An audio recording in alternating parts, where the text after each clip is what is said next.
Hey, good morning, everyone. Josh here. Welcome to Morning Meditations. I hope you're enjoying our time together as much as I'm enjoying doing these meditations for us. And been getting a lot of questions and feedback, and it's become very interactive. So I am grateful for your participation, and I look forward to hearing more of your questions and recommendations and things as we keep doing these together. We're still in the parables, and today we are studying the parable of the plank in our own eye. So it's a continuation of yesterday's parable of the blind leading the blind. And so you can find this parable in Matthew 7, the very beginning of Matthew 7, and also in Luke chapter 6. So I'm going to read Matthew 7 as part of the group of text that the context, to provide context for this particular passage.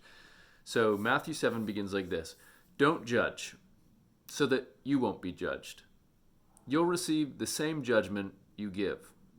Whatever you deal out will be dealt out to you. Okay, so those are statements. Don't judge, so that you won't be judged. You will receive the same judgment you give. Whatever you deal out will be dealt to you. So in those statements, we see sort of this reciprocity, right? However we treat people, whatever we do in this world is somehow going to be reverberated back to us. Maybe that's immediate, and maybe that just like what goes around comes around. So the advice in the declarative statement is don't do it. Don't judge other people.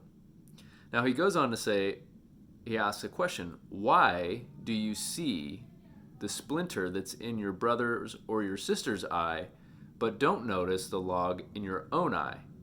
How can you say to your brother or sister, let me take the splinter out of your eye, when there's a log in your eye? You deceive yourself. First, take the log out of your own eye, and then you'll see clearly to take the splinter out of your brother's or sister's eye. Why do you see? Why do you see is the question. And it's interesting because it is a question for us.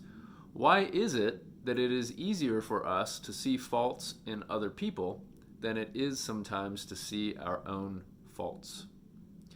The question is also an indicator that we have a choice. Why do you choose to see it that way? Maybe we haven't thought about the fact that it is a choice for us to see, maybe have some challenges with the way that we see ourselves. Maybe it's just a lack of awareness. And because of the lack of personal awareness, we don't even see that we have a choice. Some of us just go through life, seeing all these wrong things with everybody else and the world, and how this is messed up and that's messed up, but we don't really see how we're messed up. Folks like that, they don't even have the awareness to recognize, like, oh yeah, maybe I'm not perfect. And maybe that's you. Maybe I'm talking to you this morning. Or maybe I'm talking to somebody who knows somebody like that. But the fact is that we all have a choice. If we choose to recognize our own faults and work on them and remove some of these these things that hinder us from being able to have compassion towards other people, then one, we're not going to look like hypocrites when we do lovingly bring something up to someone, which is not the same as judgment, by the way. And it shows a sense of ownership over ourselves. Not to mention the fact that we can relate to other people more authentically when we admit to our own struggles and our character flaws, and it allows us to have compassion on them and the ability to say, I know what you're going through because I suffer in the same way, or I'm working to overcome this aspect of my personality. So Jesus is saying, first go and remove the log from your own eye, and then you'll see clearly to take the splinter out of your brother or sister's eye. Seeing clearly, right? You can't see anything if there's a log obstructing your vision. And then he says this at the end of Matthew 7. He says, "Don't give holy teachings to dogs, and don't throw your pearls in front of the pigs. They will stomp on the pearls and then turn around and attack you."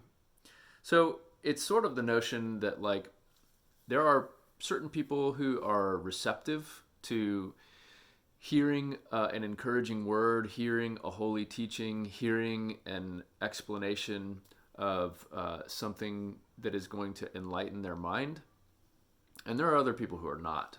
There are some people who are very opposed to hearing anything contrary to what they think and believe, to the point where they can become hostile towards the person who's maybe introducing these new notions.